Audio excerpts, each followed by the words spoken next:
In 2022, I walked up to the security guard at the National Gallery of Art and told him I wanted to report a crime.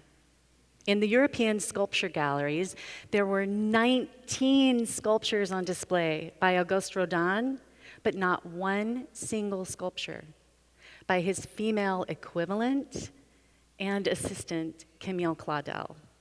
For context, I had been asked to place Claudel's most significant autobiographical sculpture in a major US collection. The sculpture was called L'Implorante, and it showed Camille Claudel naked, pregnant, on her knees, begging Rodin to stay with her. But he didn't.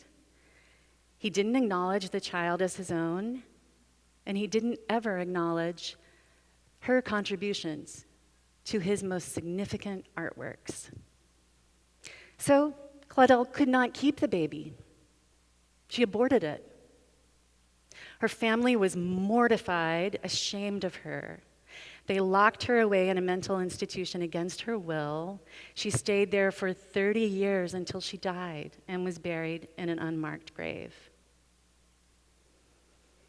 I wanted to find a good place in the US for this sculpture to be seen. There are only 90 sculptures remaining of Claudel's because once she was locked away in the mental institution, she never created another sculpture.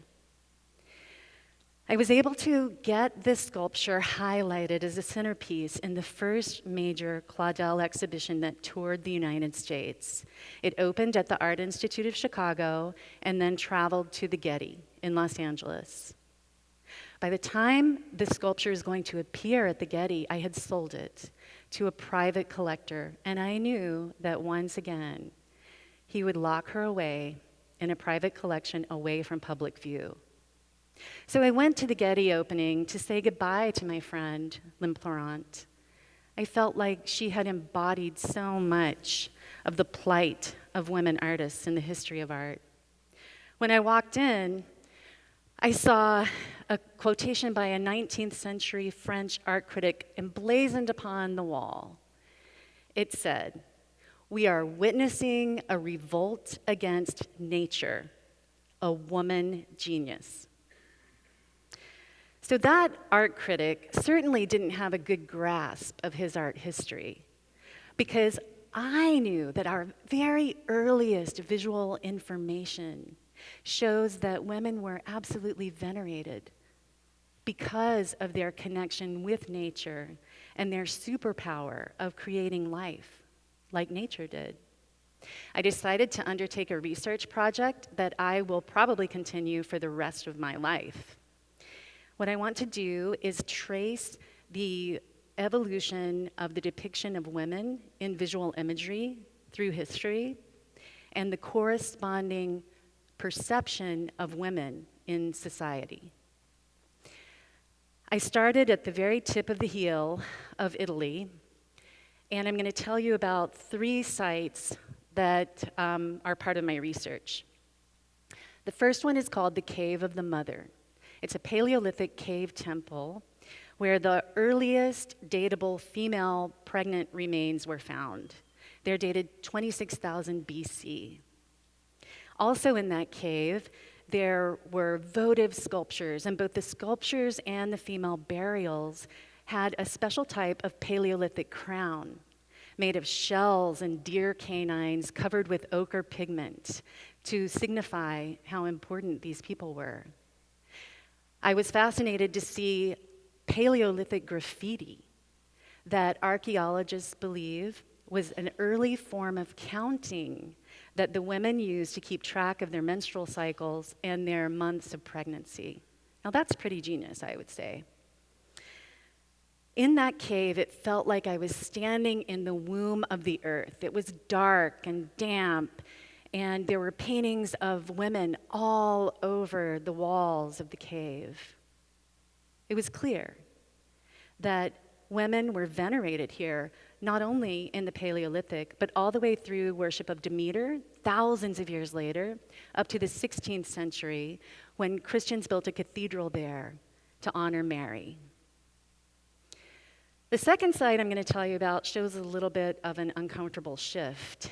It's about 3 hours away, and it's called the Crypt of the Crucifixion. This area was settled in 400 BC, and the earliest worshipers had painted images of women all over the walls and ceiling of this cave. They had also carved an elaborate stone altar that they placed under the oldest image of the female. But in the 17th century, a painting of the crucifixion was added, and the altar was literally moved from under the image of the female to under the image of the crucifixion. It's a pretty blatant physical evidence that perception toward women was shifting.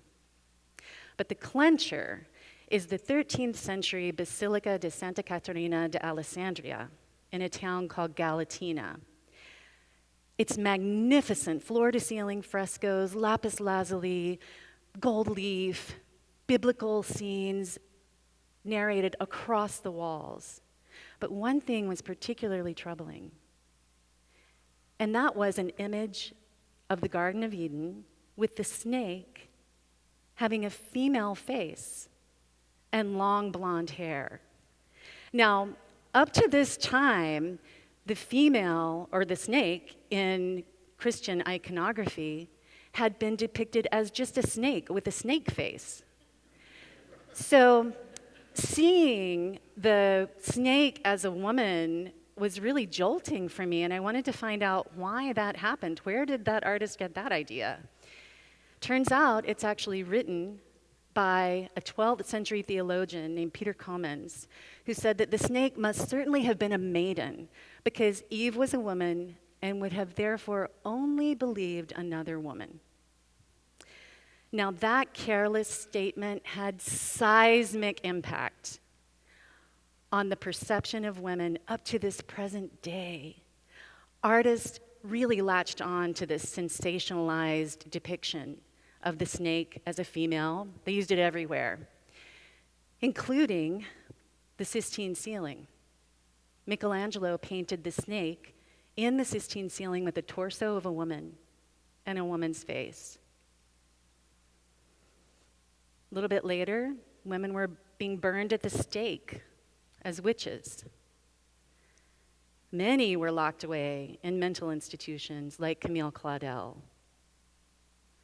One of our artists, Russian activist artist Nadia Tolokonikova, was thrown into a Siberian penal colony in her 20s after she created what is known as one of the most significant artworks of the 21st century, Punk Prayer. She had a 4-year-old daughter at home. She was forced to sew Russian police uniforms for 16 hours a day using a broken sewing machine so that her fingers would become bloody as the needles broke. My work for the rest of my life is to break the genius of these women out of the visual prison that it's been imprisoned in for centuries. It's an uphill battle because, like Claudel's L'Implorante, they keep getting locked away again, so no one gets to see them. But we can do small things. We recreated Nadia Tolokonikova's prison cell in our gallery, and she occupied it during the opening of the exhibition as a way of reclaiming her lived experience as a performative artwork of her own. So my challenge to you and to all of us is to not believe the old cliche, seeing is believing, because that can be incredibly dangerous. Visual imagery can be full of misinformation, and that can be insidious and have an impact that you might not even think of.